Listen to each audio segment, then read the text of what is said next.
Hey, what's up, everybody? It's your boy, Manuel. Welcome to another episode of Nights at the Round Table. On this episode, we're going to talk about interracial relationships and how race plays a part in a lot of people's lives that you or I may not know about. We talked to Maurice and Alison and the tough life that they've gone through so far, with Alison's dad not even showing up to their wedding, to now Maurice and him being good friends. We love you guys so much. Hey, if you're not following us on YouTube, please go to the Mind of Manny channel, follow us, subscribe, pass it along, share this with your friends. We appreciate you and love you guys so much. This is Nights at the Round Table. And welcome to another episode of Nights at the Round Table. This is amazing because this took a lot of work to get here, guys. So it's still Corona time, and we got B and Maddie over there in NoHo. We got our friends Alison and Maurice in Dallas, and us here in the Oaks. We're gonna be talking about a good episode today. But first off, hey, what's everybody drinking? We got a Chardonnay. We're doing Chardonnay today. Chloe Chardonnay, Sonoma County.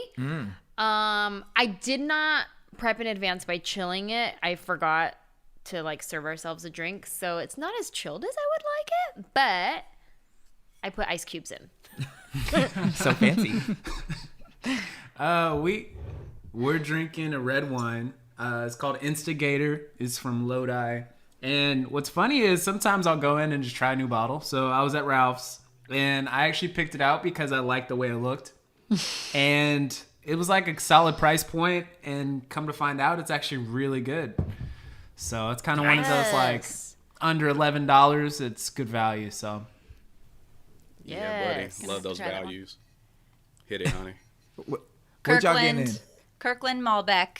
This is our favorite. Kirkland Malbec. Come on now. Everybody stepped up their game today. Hey, value. We all going fancy. Yeah, On that Corona budget. I have no idea. idea what our price point is because I don't know who brought this to the house. It's okay, babe. It's 2017, so I don't think. Okay. Hey, this is going to be an interesting time. If you're watching us on YouTube, which you should, smash that subscribe button. Please push like. Smash that like button. Follow us. Smash. It's much better when you get to see our faces because we're so good looking. We are having a conversation today about interracial love, interracial relationships, and dating. Hence, if you are looking at us, you can tell we're all interracial. Even though me and my queen are of the same broader family. Is it Hispanic? That's Latino. Latino. She is a Mexicana. I am a Puerto Riqueño. We got Maddie and B, black and white, and then we got Mexican, black Mexican, and then white on Maddie's side. And then we got Maurice and Alison, which is also Maurice is black, Alison is white. If you're not watching us on YouTube, Those Those are our colors. Alice is actually descriptors. Is she really? What are you? My mom is full American Indian. She's got olive skin, and then You're native? I am. Yeah. Yeah. You don't see her here? Look at Do you the get curls. a check in the mail? So we on your land. If I lived in a different state. Okay. So everybody here is interracial. I thought it would be an amazing conversation to have because I know some people have messaged and asked us to talk about race, and I'm very hesitant to dive into certain political aspects of racial tension because I don't want it to get too negative or angry so fast, because I know those are very heightened topics. Passionate topics. Yeah. But I thought, what better way to address it than in the area of love, to which Come on, babe. most people can identify with, whether you're in an interracial relationship or not. So we have two different examples. Okay, I keep saying we are interracial, me and you. We had a great marriage, all that stuff. Her family loved me, and Our differences were Mexican family, very big. There's a lot of us. There's going to be 15 of us sleeping in the house at a time because that's what we do.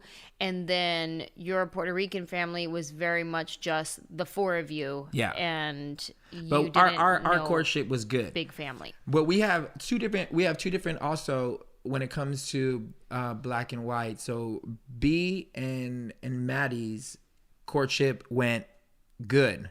Then we got Maurice and Allison's courtship went all to shit. So we're gonna address what happened and see if there's people that are actually going through it right now, or have went through it, or maybe they're in the process of wanting to heal. And I think this is going to extend more even past love. It'll start with love, but I think it'll extend to all of us who maybe have a little bit of racist in us. Maybe. I kind of feel like we're all racist to a degree. I think you are racist against Mexican people sometimes. Please explain. I'm just kidding. I want to hear this one. Me thinking that Puerto Ricans are at the top does not mean I'm racist. Manny did say that to me. Okay, let me tell this story. Actually, one time. Okay. Our first Christmas together. Everybody, listen to this. Our first Christmas together, we're having dinner at my mom's house. My sister, her husband at the time is there. The whole family, siblings, whatever. And my family has never had Puerto Rican food before, ever. We don't have Puerto Ricans in San Jose. There's like 7 of them. And so somebody in my family asked Manny, what's Puerto Rican food like? And he goes, it's like Mexican, but more high quality. Dang. Manny. He said that to my family. Make some friends. Yeah, I did. That's exactly what I said. He's like, yes. But it wasn't racist. Look, here's the thing. In the Spanish community, everyone thinks that they're on top. Like we all claim the top notch. So you got Spain, who thinks they're top because they're European. Spanish, that's where it came from. Or Colombians. Cubans. No, not Cubans. Colombians, Spaniards. I'm trying to think who else speaks proper Spanish. There's a few of the countries in Latin America that speak properly. And then you got Puerto Ricans who speak hella ghetto, like street Spanish. Make up their own. It's just all whatever. Take letters out of words. Exactly. Just then you abandon got the the Cubans S and the Dominicans altogether. where they find themselves in different ranges. So it's all based on, who, what. And then the celebrities that come out of it, we got Mark Anthony, J-Lo. We have a strong. We got Selena. Say no more. Hit you squad. know what I mean? So there's just a lot of pride in the Hispanic what community. Is it? Yeah. But I wouldn't call that racist. What Maurice and Allison went through that was pretty deep. Let's was hear legit about it. racist. I have let's Martin get Luther into King. the story. Mic drop. Yeah. Let's start the story. What happened? How'd you guys meet? When did your parents find out that you was dating a black man? And what was the response? Go for it. So I grew up in Seattle, and right after I graduated high school, I moved to Dallas and got a job leasing apartments. And that's basically how I met Maurice, was through some friends. And he ended up coming in and leasing an apartment from me. And we just hung out like we were friends, mutual friends for a while, probably for at least a year before we actually were like, hey, I kind of like you.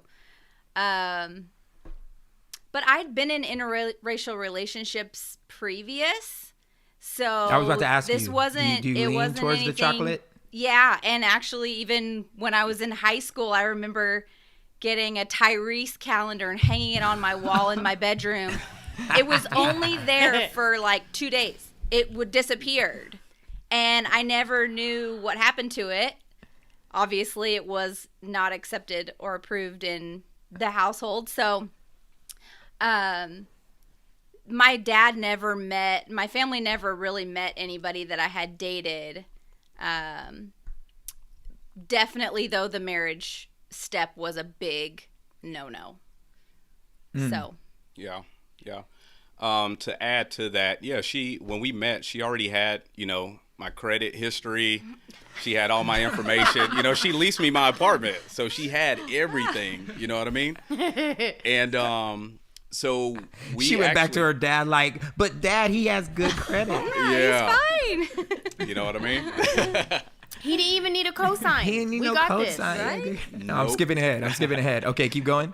But we just started hanging out, spending time with each other, just here and there at different events at the apartment community. And yeah, we kind of felt like we started to like each other and went into dating. And yeah, when it started to become real and the hard conversations had to come about and interact with her father and some other family members, they just did not approve, you know? And Wait, so how long into it did you meet the Rents? So we were probably 7 months into the relationship before I met anybody.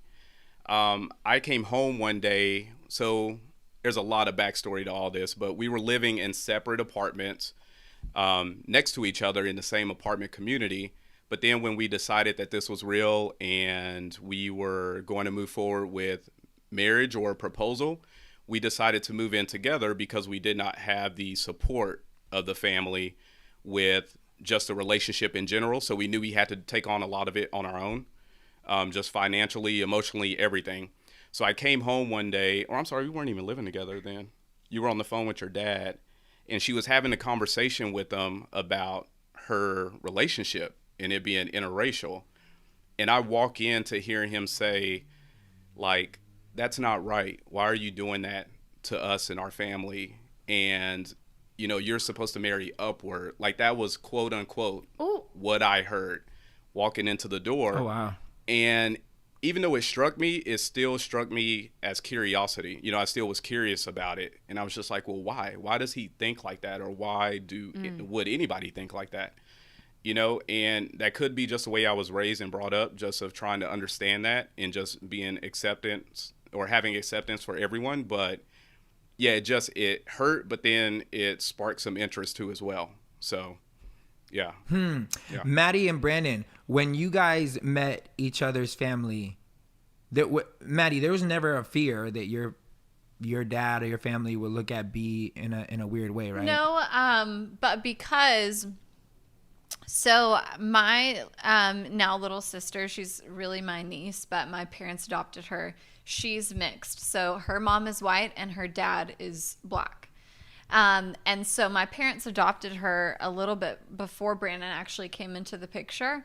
So it was kind of a really interesting dynamic. So when Brandon comes in, I think my dad and my stepmom in particular, it was almost like even more of a welcoming because they kind of saw Anna could see somebody that looked like her in our family because all of us are white other than her. And so I think when Brandon came in, it was almost a really interesting dynamic that added to our family because Anna could look at him and see herself. And so, so I think because we already had Anna in our lives, that it was an even more welcoming experience for Brandon when he came in. Yeah, that's true, because it helped me too, because here's this little, I think at the time she was maybe 2.5, 3, and coming into a family that I knew was mostly white. I remember actually one of the first times that I met your parents before we stepped into the house. I think I asked, they know I'm mixed, right? like I'm not walking into a surprise and she's like, yeah, you're good, like no worries.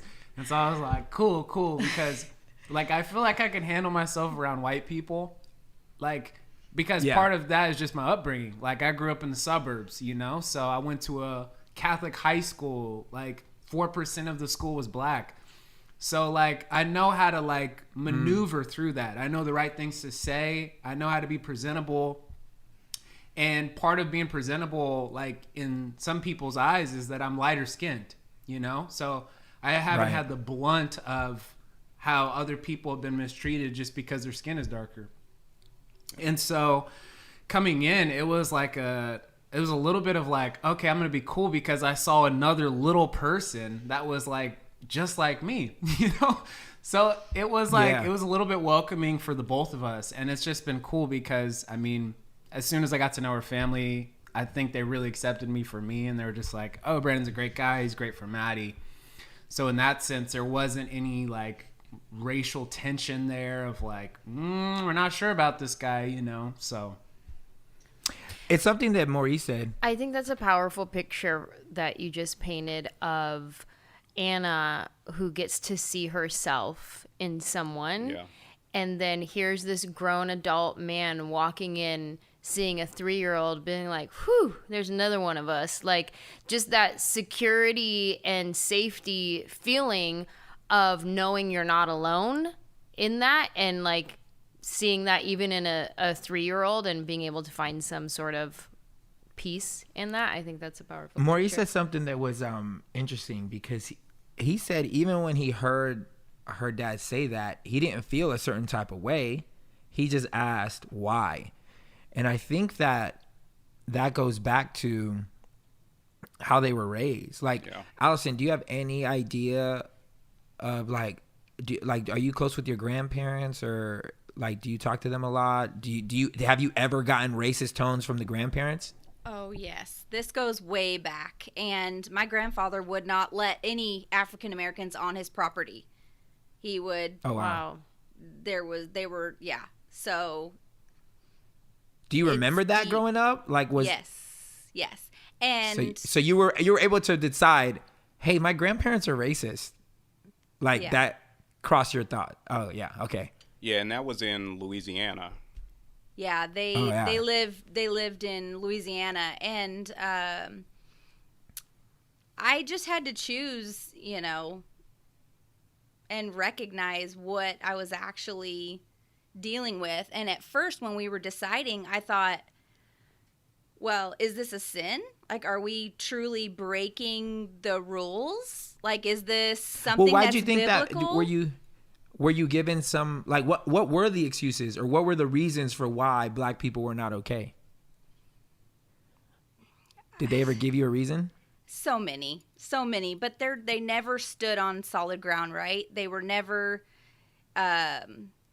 everything Truth. that we were told, they were never truth. Everything that we were told, we researched on our own. Yeah. Because we wanted to do the right thing. We truly did. We thought, okay, well, if this isn't right, then let's find out why and where it says that and what that means. And we sat down with my aunt and uncle and pulled out scriptures. Like, okay, where does it say this? Does it say it? And we could only find tribes, not mixing tribes. And it's different than what we're talking about, Well, and it was very different. Right. It was very different reasoning back then. Yeah, and God didn't want the Jewish community to mix with other communities. exactly. Mainly because of idolatry. And the leg we had to stand on was Allison's aunt and uncle that truly believed in our relationship and just our personalities and the type of people that we were. They wanted to get to know us for who we were together in a relationship together. But then they took us through the ringer because they were divorce care counselors at a church. And they wanted us to come into divorce care and go through divorce care along with our, what do you call it? It's not coming to me right now. But before premarital counseling. Yeah. They were just like, hey, you guys need to make sure you know what you're getting yourselves into before you take this on, really. Meaning more than just marriage, because marriage in itself is hard, but Exactly. they meant as an interracial couple. As an interracial couple, they were the first ones to really accept me and Allison's family and then be that introduction to the rest of the family, you could say. So every time that we had a new encounter with each other's family, we kind of had them there, that they were there as the facilitators, you can just say, to be able to speak on our behalf or help us out through any tough conversations we could have come across. So it just helped out both how ways. bad did it get? How bad did it get? Like, what? I feared for Maurice to meet my dad, especially because physically, you don't know what he's going to do, but also, the tongue can really hurt, and he is capable of being extremely hurtful. And I wanted to protect my husband and for who I love with everything, that was really scary for me. So they didn't meet until 2 years after we got married at a family reunion. And your dad didn't meet Maurice until 2, because right. Correct me if I'm wrong, he didn't even show up to the wedding. He did not show up to the wedding. No. Nope. Did your mom show up? She came, yes. My mom is remarried, and she's been remarried since I was 9. And God, it would have been awesome if you said right now she remarried a black guy. yeah. Then your dad would have been real salty. All right, but hold on. So Allison's mom, remember, is Native American. She's Allison's dad yeah, is yeah, white. yeah. So it's like the Got whole you. time we're like, Which why is are we even dealing interesting. with this? Yes. You know? Yeah, that's very interesting. Yeah. Yeah. Man, how did it make you feel, man? Like, man, Pop's not even at the wedding. Yeah, so that And was then really 2 tough. years later. I know. So that was really tough because I come from a Christian family where, you know, you don't even get married until you ask for the father's hand in marriage. So I asked Allison's stepfather and her mom for their hand in marriage. And then the aunt and uncle we were talking about earlier, I went to her aunt and talked to her about it, which is Allison's dad's sister.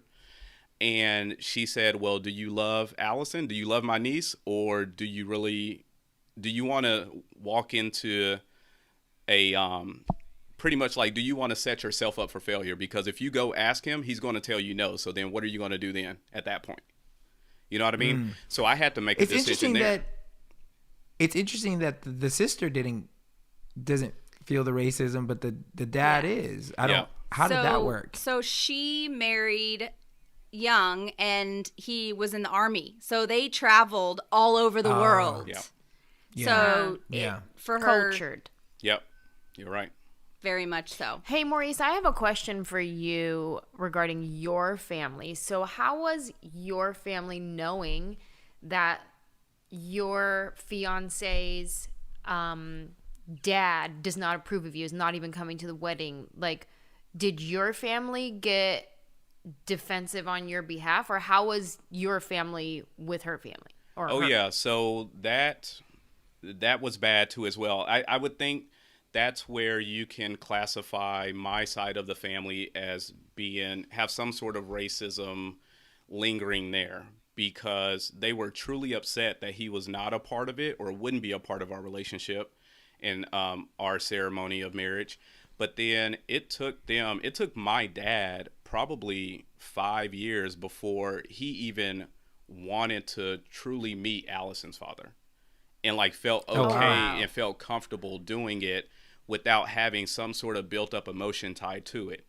And Allison made a comment earlier about the power of the tongue, and I think that was the most criticizing part of our relationship, and getting to meet different people from my side of the family and her side of the family. Like, you have people that just they don't hold their tongue, and they'll say what they want to say about a matter that they're not comfortable with. And there was one time where we were at a family reunion. All the guys were actually we were drinking, having a couple cocktails, and we were drinking. Hey, we were sitting in the hot tub, and it was just a bunch of us guys around, just talking, just shooting the breeze, and I'm just trying to get to know everybody. But then, there's a member or a family member that stands up and wants to have a conversation about the race, and he couldn't have it in a protected state of mind. He was free-tonguing the whole conversation. He said the N-word 27 times, and I started to count them. You know what I mean? Because I'm like, why? Like, why? In Wait, his was mind, he saying it in a? I mean, I guess there's only one way. There's only one way to say it. But he was like, where I was brought up, we didn't let ends come across the track, and we don't understand why you ends want to take what's ours. And I mean, like, it was full force. You know what I mean? And you were just there. You just took it. Well, yeah, it was. Again, instantly my mind went to just my wife and my relationship, and what it is that I'm trying to build as a man, as a husband, as a head of my household. Like, I was taught, like, I cannot give in to defeat, really. You know what I mean? And Wow. So you held your tongue. yeah, I just held my tongue through it. And then at the end of it, I'm like, why do you have to use that terminology? Like, why do you have to use that wording? And he was just like, well, that's all I've ever known. That's the way I was brought up, So when I receive a response like that, I mean, I can hold him accountable, but I can't, you know what I mean? Because it was how he was raised and what he was taught too as well. So I felt like it was my responsibility to be able to change his way of thinking, just by the way I handle myself and presented myself. Was he receptive to that? Because I feel like a lot of times, especially when people are like, well, that's how I was raised, it's almost said as like a defense. And then anything you say feels like, oh, you're just trying to attack me. Like how, and maybe that conversation was one where you felt like you got through to each other, or maybe it was just an example of like equivalent to a Facebook conversation today where everyone just says their side and nobody ends up seeing the other point of view. Yeah, exactly. I think that's where it ended during that time. And it's taken a couple years for it to evolve from there and for us to truly just sit down and have a normal conversation. And what's crazy is that family member now has adopted 2 little boys. One is white, the other one's mixed. Wow. And now, like, he sees it every day. You know what I mean? Like, We got a call after the family reunion. We got a call from my uncle apologizing and just saying that it was a great opportunity to finally get to meet Maurice and welcoming him into the family. And it's always one-sided, right? It's always about them and when they're ready to come around. And so for us, and especially for Maurice, he's always been so patient, so loving, and it literally has taken years. This is not like a, oh yeah, we met and at the family reunion and then everything was great. It took years for them to see how good of a guy that he truly is and how much he loves me. And so his actions spoke so loud over the first 5 years of our marriage. And it took about that long for the family to really, truly accept him and accept our relationship. Man, this is a funny thing. Go ahead, B. Go ahead.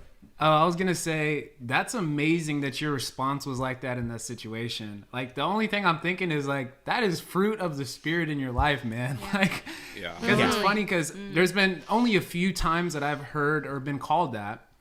And it was this weird sense. Again, I grew up in a family. My mom is Mexican. My dad's black, another interracial. And I could start to feel like my blood boil a little bit, and I was like, yeah, I'm going to tell this dude off. I was driving in my car and literally this older white gentleman is driving next to me and he goes, what's an in like you driving a Mercedes? wow. And I just remember in that moment, I was like, oh, I'm about to pop off on this guy. And I didn't because the only reason was like, I'm on staff at a church 2 blocks from here. This probably is not a good look for my church. Throw the Bible at him. Yeah, I was like, oh, Jesus, this is not good. But yeah, it's crazy. I look at even a story like my dad's, which I'll share very briefly. Because like my dad is like probably one of the least racist people I know. He grew up in West Oakland. When he was 9 years old, his dad got murdered by racist cops. And it got proven in court that it was racially motivated and these guys had a background in the KKK. And literally they pulled my grandfather over for no reason. And they called him that N-word and sicked some dogs on him and emptied around in his back. This is in San Jose, California. Wow. No. And what's crazy is I think, man, it would have been so easy for my dad to feel a way towards white people in general. Here they took away probably the most valuable thing at that point in his life. And this was at a point in his life where he was starting to get a relationship with his dad. Because previous to this point, his dad was kind of non-existent in his life. So here he's like, oh man, this is my dad. This is my hero. Only to find out that some white guys who don't like the color of your father's skin shoots him. And so it's been just unbelievable watching my dad. And I'm like, yo, there's a love and forgiveness that you can't muster up in your own strength that could truly only come from the Spirit of God. And I look at that situation and I'm like, man, I'm so happy that my dad didn't feel a certain way towards that, which he very could have. And it could have been instilled in me. And it could have become like, yeah, this is how I grow up. This is how I feel about these kind of people, But it wasn't that at all, man. It was always a story of love and forgiveness. And so, man, that's amazing. Like I'm taking notes in my head. Like that's really awesome. No, you don't have to take notes, man. You have the explanation, because I never thought of it like that, you know? Yeah. I just always wondered, like, why didn't I retaliate, or why did I not do something that was just out of this world, you know? But yeah, that makes sense though when you explain it like that. So, Well, it's probably because you had a reservoir of love. Because honestly, I mean, it's happened to me, and I did pop off. I did not stay in the car. No, He did not work 2 blocks away at a church. We fought, and my whole eighth grade, 9th grade year was riddled with fights, jumpings, like racist, all racially motivated. It's all whites against us, and you know. Okay, we were but the spigs and the N words and the, you know, we were. Remember you got chased. Like, you might need to elaborate on that. Well, because I used to be a little thug, right? So there's a lot. I'm not gonna act nice. I probably deserve 98% of the stuff that happened to me. Okay, so as a little jit back in Orlando, like we had a lot of beef with white people in high school where my brother went, and so our whole school was divided, even in high school, by race, literally. So we had a quad, and the Asians hung out over here on like the north end, the Hispanics hung out on this side, blacks on this side, whites over here. Like it was literally segregated. Wow. And so when we were in middle, we were taught that in middle school. Like it was very much like my middle school year. When I would walk home, there would be like, we had weapons hidden everywhere along the way. So we had pipes, bats, brass knuckles, chains, like all these things hidden along our route on the way home. Yeah. So if anybody pulled up in a truck, we were ready to go. And I remember one time, one of the most epic racially derived scenes of my life played out like a movie. We had 3 white kids come to the middle school when school was over, and they were trying to get at my boy Alberic. So he's in the hallways, and in Florida the schools are open, so they're not like closed off. They're just how hallways are open, everything's open. So these 3 white dudes walk onto campus, find Alberic at his locker, and they basically surround him. And I see it. I tell all the homies.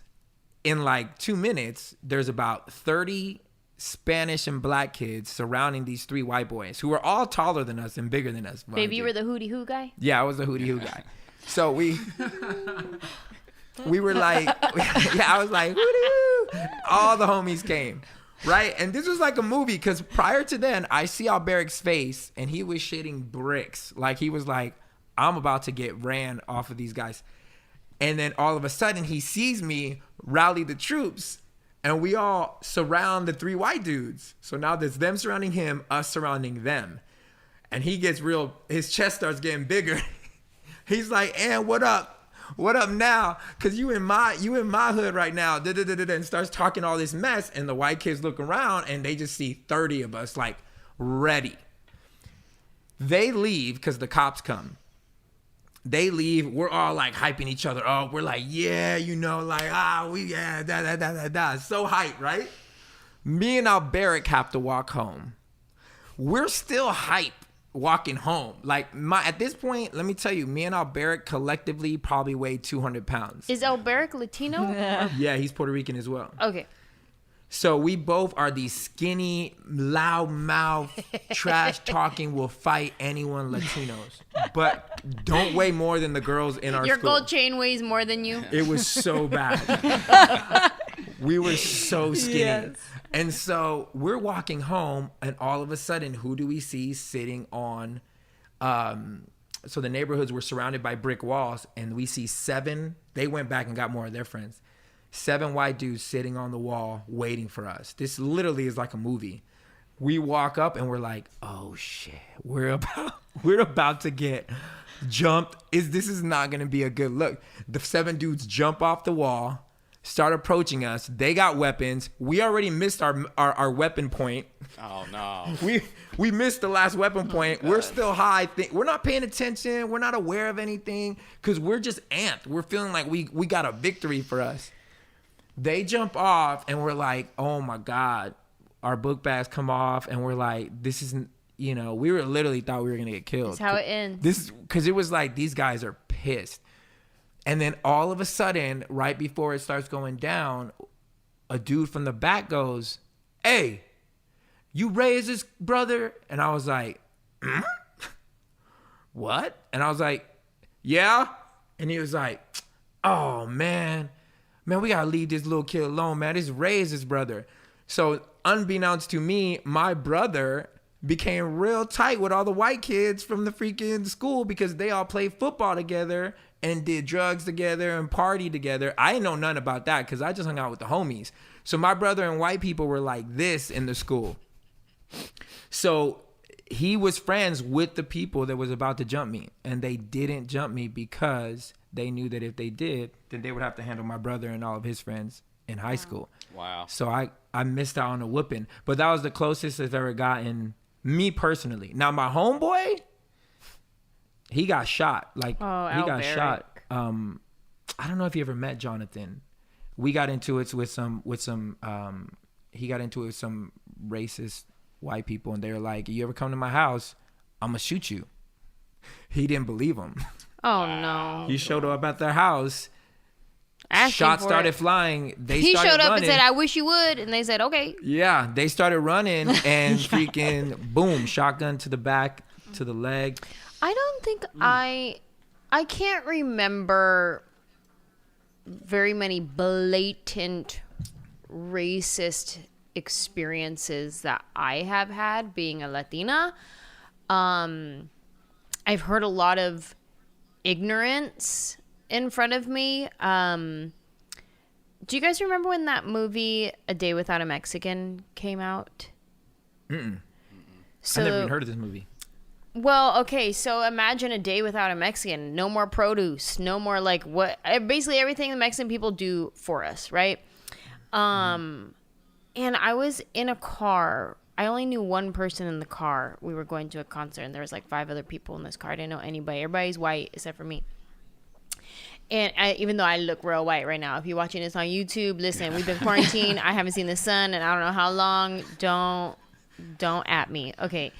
So I'm in the car with these people and we're talking about the movie A Day Without a Mexican. And then this white girl, she was sitting in the front. She says, well, at least there'd be no more homeless people. And I was like, what? That's the most ignorant thing I ever heard, because you don't see homeless Mexican people. We take our people in. Like I said in the beginning of this podcast, there'll be 15 of us living at the house before you see one of us out on the streets. But guess who I do see out on the streets? Your uncle. So stop. Yeah. Stop your mouth. No, you're right. Yeah. But I didn't say that. I just stayed quiet. And I remember feeling so hurt listening to that, even though I knew it was ignorance. And I was like, that's not even true. But the fact that you're saying it, you think a type of way about my people. And it was hurtful. And I remember feeling so sad. And that stuck with me. And I was probably, I think, 22 when that happened. But the ignorance, even when people aren't necessarily owning their racism, but their ignorance is still very hurtful. Yes. I have a question for you guys. Do you guys, and this is for both y'all couples, do you guys still experience racism, weird looks, weird just statements, anything at all? Like, is it still, because I people, when it comes to racism, from the people of color, our community will get loud and say it 100% still exists. And we know it exists. I don't know if it'll, as long as there's ignorant people out there, I don't know if it'll ever not exist. But I wonder if it's as loud as it was back then. And so that's why I asked, do you guys still experience it to this day when you go out in normal situations with your kids, with your whatever be? Obviously, you guys don't have kids, but do you guys, since you guys have been married, have you guys experienced anything of the sort to make you feel like, man, this is as real as it is now as it was back then, except obviously a little more, not tolerated? Yeah, I would say that I was thinking about that when Angela was talking just now. And the word she said was ignorance, right? Is that what you mentioned? Mm-hmm. So Yeah. I work at a car dealership too, and I noticed that the racial comments that are made, even at a car dealership, or people in passing that you're building relationships with or counterparts, they're making racial comments almost as a joke, but it's the way that they feel that they're trying to start some sort of communication and build a relationship. And it's weird because they'll say Wait, give an example. So, like the other day, it just so happened a friend of mine came up to the dealership, and he's light-skinned, and we were talking, chatting it up, and then when he left, I went to give him a 5, and this was before Corona, pre-Corona, let me say that. Yeah. Preface. PC. I went to give him a Yeah. 5, and, Yeah. I went in to give him, the handshake. Daps. So yeah, The dab, dab. yep. And then one of the guys, that's a white guy, walked over to me afterwards, and he said, "Hey man, you don't shake any of our hands like that. What's up with that?"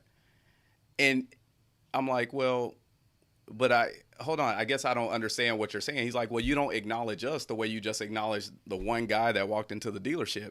And I was like, "Yeah, I do. Like, let's ask around." And sure enough, all the other guys that I've come encounter with, and it's about 15, 20 of them, they're like, "Nah, Maurice always daps us up or says what's up or gives us the look from across the room." And he's like, "Hey, what's up?" You know what I mean? And he just truly felt like I did not approach him in the same way or same manner that I would approach another black person.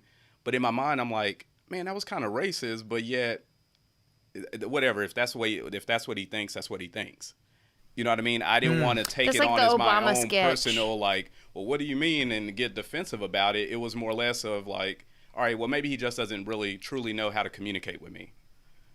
You follow me? And you know what? So, And yeah, I agree, because here's one thing. I'm slow to call things racist because racism it's a very heavy connotation. In order to be racist or do an act of racism, there has to be a cognitive feeling of my culture or my people are above your people. Your people are down here. You are not where we are at.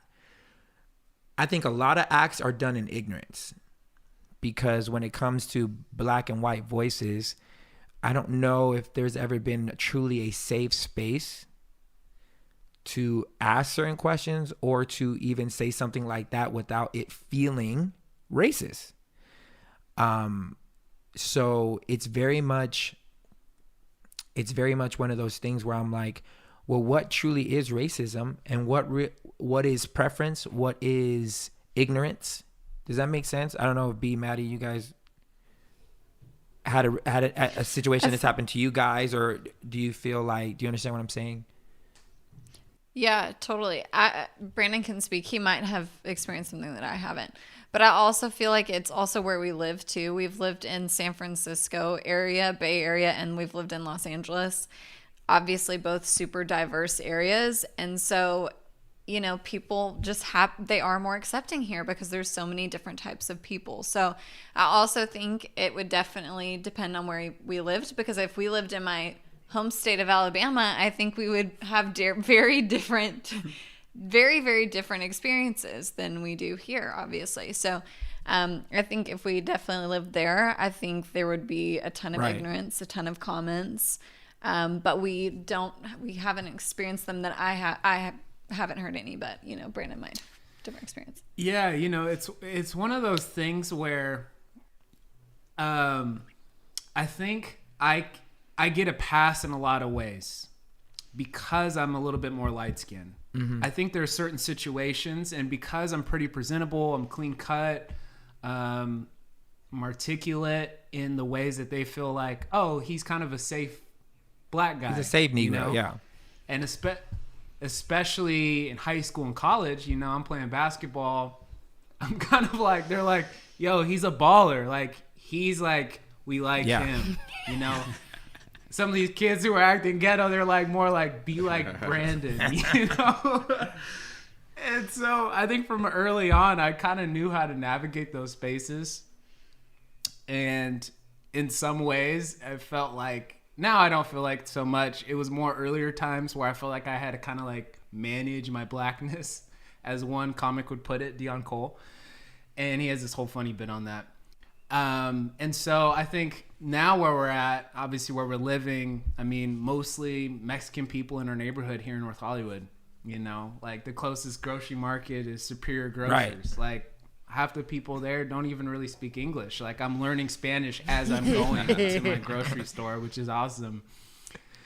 And so, yeah, I think a lot of it has to do with where you live. And then, yeah, and I think too, just even on my end, like I realized like even some of my friends who've kind of received harsher treatment in regards to like race, I haven't had the blunt end of that. Yeah. You know? No, I agree with that. I haven't, so- I haven't. And then too, even for you, Manny, like you're a good looking dude, you got money, you know, and you just like, that's a whole nother thing too. Like if you're a black male and you've now in this different socioeconomic class, like you don't get the same treatment as some poor black dude who would just be like, you know, you walk in a Louis Vuitton store and you got half Louis Vuitton on, they're going to treat you like, oh, this guy, he's here to do business. Yeah.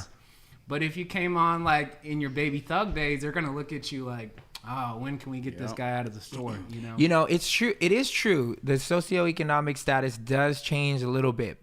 I have, and my queen will say that it's me being sensitive. I have experienced a couple of times where I walk into those stores, and it's usually initially. Like here in LA, most of the high-end stores that I go to, they know me. They because I've been there so much.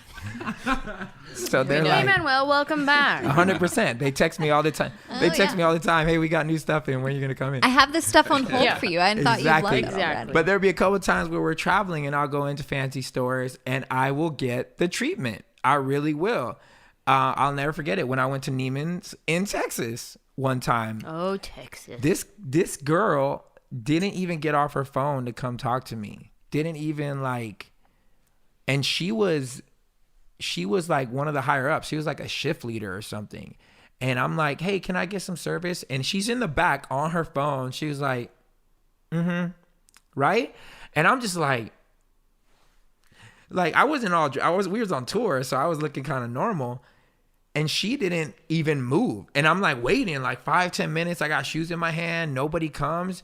Then the manager comes out and she was walking to go do something. And she was like, has somebody helped you? I was like, you know what, ma'am? I don't like to be rude or anything, but your little friend over there, I asked her for help, but it's been like 5-10 minutes and she is still on her phone. So I don't know if she thinks that I can't afford this stuff or I don't know what. And of course it was a white lady. And the manager was so apologetic. She was like, oh my God, I'm so sorry. Dropped what she was doing and got me the shoes that I needed. And at this point, I wasn't even planning on buying shoes. But for damn sure, I bought it to prove a two point. pairs. You did. Dropped like almost $3,000 on them shits. And I went over to the lady and I was like, oh, 3,000 commission, you missed out. And I left. I was so Babe, heated. that was you work on commission, right? Yeah. Yeah. Big mistake. That was Huge. Big. mistake. That was my Julia Roberts moment. But so there's been a couple times where I experienced that now, and I keep sometimes you trick yourself into thinking that you are above racism because you, like, I've even told my wife, I'm like, babe, you know, like I don't really feel like I have to worry about that stuff. Yeah, I got a nice car. We live a night. Why would they ever like think I'm whatever? And I remember she told me once, she was like, babe, you still a black dude in a nice car. And I was like, it really like sobered me up. I was like, man, you're right.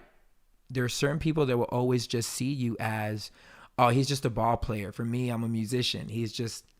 They just got lucky. They had this thing and now they got money, but they're still not one of us. They're still not going to be a part of the club. And I wonder, and this is for everybody, do you feel in today's America that there is a safe place to have these conversations without an eruption of emotion, which I want to be uber sensitive and say, I understand where it comes from. I understand the years of hurt. I understand the very proven racist underbelly that this country was built on. Mm-hmm. Factual, not like us colored folk just saying stuff because we coming up with like theories and you know, like whatever. Not even theories. This is history this is books. Like historically proven. The people of color in this country have been pushed down. But do you guys think that in today's America, and I guess this is something more for you guys also, because Alison and Maurice, you have kids, correct? Okay. Something that they're going to teach, and I know B and Maddie are going to have kids. Do you feel like there's a voice, and there's a voice for white people to actually speak some of the ignorances without being attacked? And do you feel like people of color are willing to let those ignorances fly without feeling like these people are being racist? They're just getting it off their chest of what they actually think, to which there is a setup for an educated moment. Like if me, the person of color, will not take offense, and you, the non-colored person, didn't mean that in a racist way, can we meet in the middle and let me teach you something and you actually want to learn something? Do we feel like that is a possibility right now? This brings up the conversation that Maurice had with Allison's uncle in the jacuzzi of a lot of ignorance coming out. And like he said, it took years for them to actually come to an understanding. That's kind of what that reminds me of. But the only thing I was thinking was it's definitely not on social media. This conversation can never happen anywhere on social media. But I don't know. I think it's important to I would start hope. with a relationship. Yes. And Yes, Exactly. that's such a good point. if you have a relationship with that person, then you're free to express yourself and how you feel in that safe space. Other than that, I mean, just based on that relationship, even with Maurice and my dad now, it's opened up so many doors on the other side, even in my dad's life. Yeah. And freedom, you know, I mean, he was even conditioned, you know, by these things and without even realizing it. And then he never even met any other black guys. So by me bringing Maurice into the family created this opportunity to kind of knock these walls down and being open to that. And it took time, but it didn't just knock down the wall for my dad. It knocked down the wall for even more people, everyone in my family and beyond. And so it was kind of a domino effect. But the relationship, having a relationship makes a big, we have a catering company, and we serve our community, and we get to know so many people, and we serve in really high-end communities where we see it all, where you get treated like the help, or you get treated like it doesn't matter sometimes what color your skin is. Sometimes it is a socioeconomic thing where it's doesn't matter what the color is, or it's just where you're truly conditioned to what you think and want to believe. Yeah, and kind of. What were you going to say, Maddie? I was going to say the same thing. I was going to say, I think it all has to come down to if you have a relationship with that person or not. Because, I mean, if Susie Q over there tells me anything, I'm not really going to receive it, you know, unless we have a relationship. So unless there's something solid to stand on, I don't think you can really build. And that's what you're doing. You're building and growing as a person. And so that I was going to agree with Allison completely. You have to have a relationship. And I think from there, as long as you have that relationship, there's love there, and you should be able to receive any feedback and also give feedback without a repercussion of any kind. What were you going to say, Maurice, then? So, Yeah, I was just going to add to all of that, because that relationship, it wasn't until recently with a couple different counterparts that I work with now that they were able to come up to me and just say, hey, man, when I want to tell you a story, and it's going to be crazy when I tell you this, but you're going to think it's funny. And they were on the phone, or they were a part of I was on speakerphone when I was talking to a superior of mine, and they were just thinking, man, who is this guy that we're hiring for this position? You know, just based off of the way that I talked, I carried myself. And they could have sworn I was the whitest of white guys, you know, some kind of just data analyst type person, just by the way that I spoke, which I don't see it. I don't hear it. You know what I mean? I talk the way I talk. And they said I walked in for the interview and introduced myself and was like, hey, my name's Maurice Lockett. I'm going to be, you know, the person for the position. And they were just like, what? Like, hold on, you're the guy that was on the phone the other day? They were like, no, go get your CPA and bring him in here. Stop playing with us. You know what I mean? I'm like, nah, that was me. So it's just crazy because until we had a relationship, they would have never talked to me like that, gave me that type of insight of the way of what they felt of me as a person, or just by the way that I spoke without even meeting me. And then when I think about my boys, like in the type of world and society that we're raising them in, yeah, there's sometimes that I think it's going to be tough to have those conversations and to really, we've already seen it with like my 3-year-old. He'll get in the car with mommy and she'll listen to a certain type of music. And he's like, no, mommy, that's daddy's music. I want to listen to mommy's music. And vice versa, you know what I mean? And I'm just like, ooh, how do I handle this? You know, like where do we go, you know, with this? And yeah, it makes me think about those up and coming topics that we're going to need to have with them. And I really feel that it's all based off generation and how far did I not push the envelope, but when I think about like my parents or Allison's parents or even probably your parents, they were raised a certain way and to think a certain way. And that's how that racism thing came about. So then when I think about the way that I addressed my in-laws and how I handled that situation, did I now knock that down to another level? So then I have to teach and train my boys to not think the same way, but just enlighten them that, yes, they have their own opinion, but then also explain and express to them what it is that I went through, but it's not as drastic as it was for my parents. So then now they have a different view of it. You know what I mean? And then eventually it just kind of, it becomes a more easier conversation or topic of conversation to have. But granted, there's times that I talk about it, and even now there's been some times in the conversation where I can feel like my stress level is rising. You know what I mean? I feel a little warm, and that could be the red wine too, but I don't know. But it's like, you know, there's certain parts of the conversation where you're just like, oh man, do I really want to talk about this? And you get to a point to where you feel like, you know, the kettle's starting to get a little hotter, but then it drops back down, you know, for an analogy. So but I want them to know. I don't want to instill fear, but I do want them to know, because I've seen the anger, I've seen the hate, and I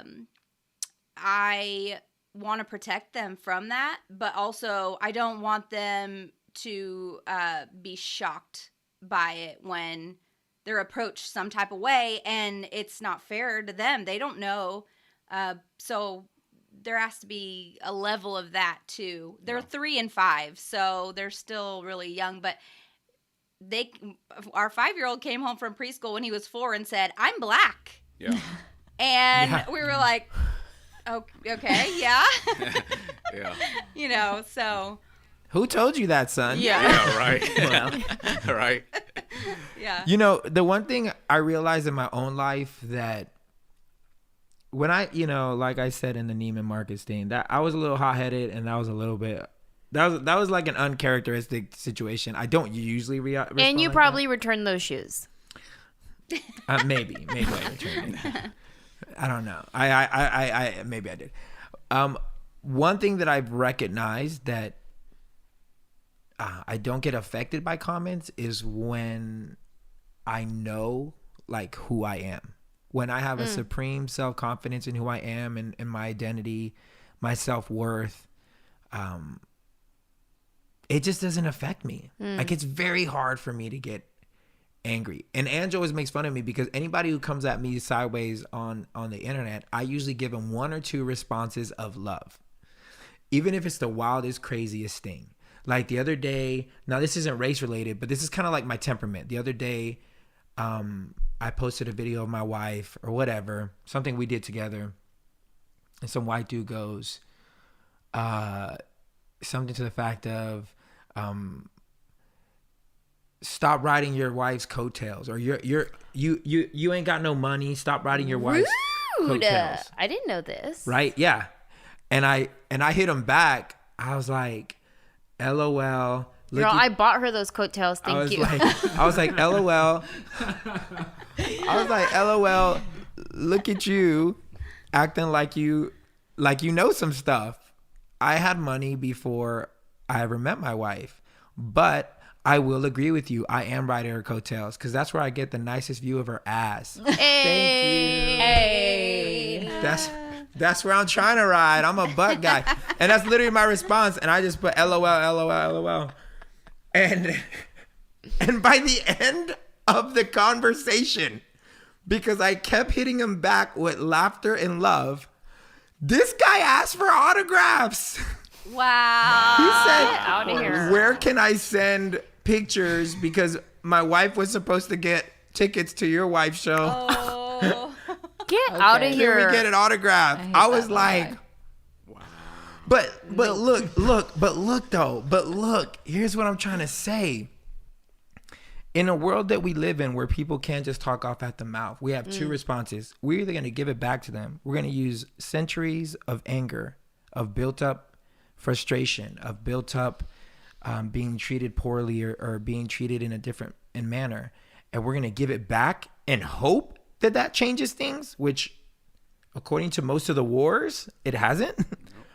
Or we're going to attempt what you did, Maurice, and what I did, which is when we implore love or we treat other people, and this sounds so basic and hallmarky, but when you treat people like you would like to be treated, somehow the response, or at least most of the time, at least in this situation, Maurice's outcome and my outcome, the person had to come around because they recognize there's no hate in this other person. Yeah. There's only love. And the more this kid tried to come at me, or this man, the more I would just make jokes and come back at him and just kind of like laugh, because I knew who I was, where I came from. I don't ride my coattails. I didn't write her coattails. I don't put out all the stuff that I do for her and for us. I just knew. And so there was no need to get offended off of something that I knew was a lie. So if somebody approaches me in the manner of like, oh, this dude is this because he looks like this, and it's racial, if it's a lie, it's a lie. Like, I can't really get upset that you are where you're at in life. I mean, I could, but I more feel bad for those people because I'm like, man, you dislike your life so much that this is what you have to do to get some sense of joy or happiness in your life. You have to put someone down, or you have to try to feel superior. That guy over there, I wanted to say, you want to compare bank accounts, bruh? Yeah. Where are you at, homie? And pull the card of, why are you even talking about money when you're not on our level, like, at all? The arrogance wants to come out and say that, but I'm like, what's the point of that? That'll only get me more hatred back. But if I genuinely love on this dude, the Bible even says that kindness to an enemy is like heaping hot coals on their head. Yep. It's literally what it does. When you are kind to someone who is not kind to you, it's like heaping hot coals on his head, which it forces someone to react. I agree with you, but I also think that there's just flat out people that aren't going to get it. Yes. And you can cast love and you can put in laughter, but at the end of the day, it's like Jesus said, hey, don't cast pearls before swine. Correct. Because that pig just wants to lay in its garbage, and it wants to stay in its toxic mentalities and put you in boxes and all that. And if you're putting truth out there of like, hey, this is how things really are, a pig in that situation, they can't accept it because they don't understand its That's why I value. said 2 times. I give him 2 times. After that, I delete. Yeah. After that, it's just understanding the wisdom of like, hey, I'm just going to keep my peace. Yep. I understand who I am. You know, I feel bad for you that you're in the situation and you're kind of in the dump that you're in this headspace. And at the end of the day, man, it's unfortunate, but you just might not get it. So sometimes with the conversation on race, you know, it's like, I think now on a bigger scale, the conversation is starting to get pushed forward and probably some more progressive spaces, you know. Doesn't take away still from the kind of covert ignorance that's still there, some of the systematic racism that's still there. But at the same time, too, we're starting to see people who just flat out don't want to hear that conversation. Yeah. And again, I think that's probably healthier than them fake, like, yeah, I'm fake woke, but deep down inside, I'm still holding these like very passionate beliefs about skin color. But yeah, that's also another thing, man, that I've noticed for me of just like, and it's interesting too, like I'm really just trying to connect with the spirit of like, is this even worth me having the conversation with this person in this situation? And sometimes I just realize up front, I just feel like, you know what? They don't want to understand. And that's okay, because this saves me time. This saves me of like this rescuing arm, like extending my hand, like, please take this. I want to help you. Let me elevate you. And at the end of the day, they don't want to be elevated. They want to stay in their mess. And that's like, that's unfortunate, but that's also the reality of it. Yeah, and you think about how much especially in the life political climate they, right now. how much life they miss out on. You know what I mean? So if they never come around, whether it's family, friends, associates, whoever, even just someone you meet on the street, if they're holding on to that and they never want to open up their eyes to it or be understanding to it, like how much do they miss? You know, of That's a good way to look at it. in life, in general. And Isn't it? It's funny because I think Mount Hall did a joke. I think Mount Hall did this joke where he was like, I'm okay with white people not wanting any of us in the country, but here's the rule. If you don't want certain people in the country, then you are not allowed to eat anyone's food. Yeah, he did that. I remember Any other culture's food, you cannot. You have to eat only white people food. I don't know if that's a Mal. Maybe Was that, I don't could've remember sworn that was joke. Mal. I remember know. that I never joke. heard that I'm one. pretty Is that sure it's Mel? Mel. Good though. I think Yeah, it was I'm pretty sure Mal. it's Mel. I don't I'm know. not Okay, racist. That's good. either way, think about that. Yeah. If you were a white person that was racist and you couldn't eat no other food but only white, that's just like It's like potatoes burgers and fries, mashed potatoes, like some fried chicken. We're all gonna be really I mean, I hella could live fat. off a diet of burger and fries, but hey, it's like Yeah, I mean, That's such a good Go ahead, Maurice. perspective, though. Like you were. Oh, go ahead. no, go on, and I have a question for you, B. Okay. Now I was gonna say, yeah, you just cut yourself off from so many like amazing traditions and foods and cultures and sounds and like all of that. Like life is so beautiful because we're all like a part of it. You know. In was it in Revelation when John sees a vision of God knows when he saw like a crazy amount of people, but it was represented in all tribes and all nations, you know? And that's a beautiful picture of like, yo, we're all part of this thing.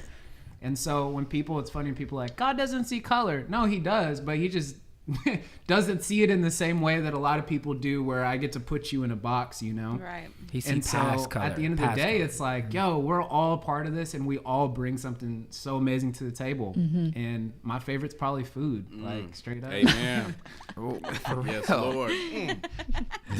Hallelujah. Boko shot.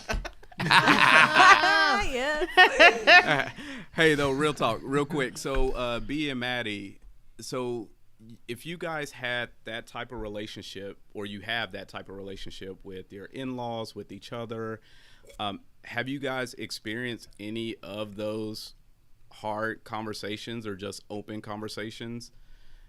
And they might not have felt like they were hard, but have you guys had them, whether it's with each other or with family members?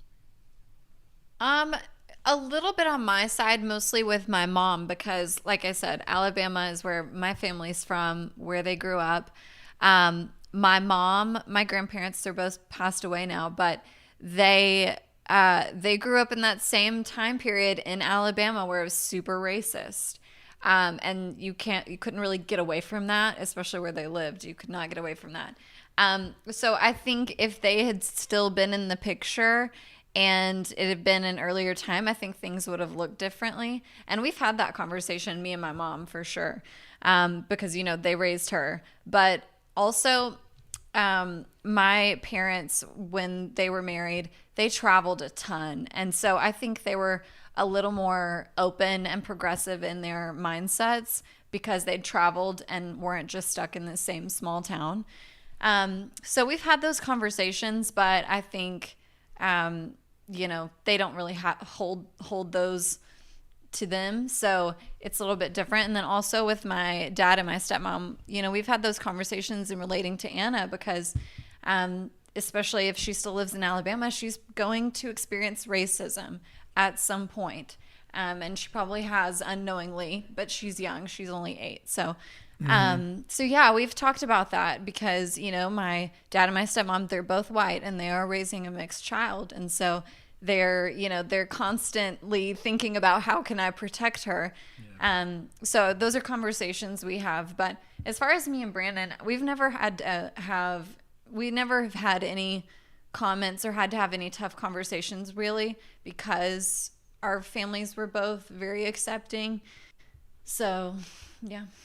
Yeah, with her stepmom, it's great because on some level she is like, hey, I don't understand your point of view. I would love for you to share it though, especially with me raising Anna, you know? So even conversations that I've had with Aniston of like, hey, like, you know, one of the big things that you see with her is when she goes to school, the other little girls, they all have mostly straight hair. Yeah. And so she has this beautiful, like gorgeous curly hair. It's like so beautiful. And for her, it's like, I just want my hair straight. Like, why isn't my hair like the other girl's hair? You know? And so some of those conversations, which is even something my sister really had to deal with. Like, I remember growing up, my sister would come home crying from school saying, why am I not white? I wish I was white. Wow. Oh, wow. And it took her a lot later to actually appreciate, like, her difference, like, you're special. And so with my in-laws, I've had to have conversations, not necessarily in our dynamic, but the dynamic in raising a mixed kid. Of like, hey, you get to relate to her on a place that we can't, you know? So help us kind of understand what it's like a little bit, which again, that conversation can only go so far because how much can you truly communicate your experience as a human being to someone else and them truly get it? They can't because there's so much backstory that goes into that and context that's missing. So those conversations, and then even too, there's been some moments with Maddie where I've had to share just a little bit of my experience of like, hey, this is kind of how I see things. This is how I was brought up. And getting to kind of understand my point of view in some ways, you know, which hasn't been tough because obviously we love each other and there's trust and it's safe here, you know, so. Yeah. You know, and I think really at the end of the day, that's all we can ask for each other is at least a desire to step in the other person's shoes and try to understand. I don't think anybody's going to ever fully get it because you're right, B. A white person will never understand what it is to be black in America, in any part of the world, really. But specifically, we're talking about where we live. And it's probably not a realistic expectation.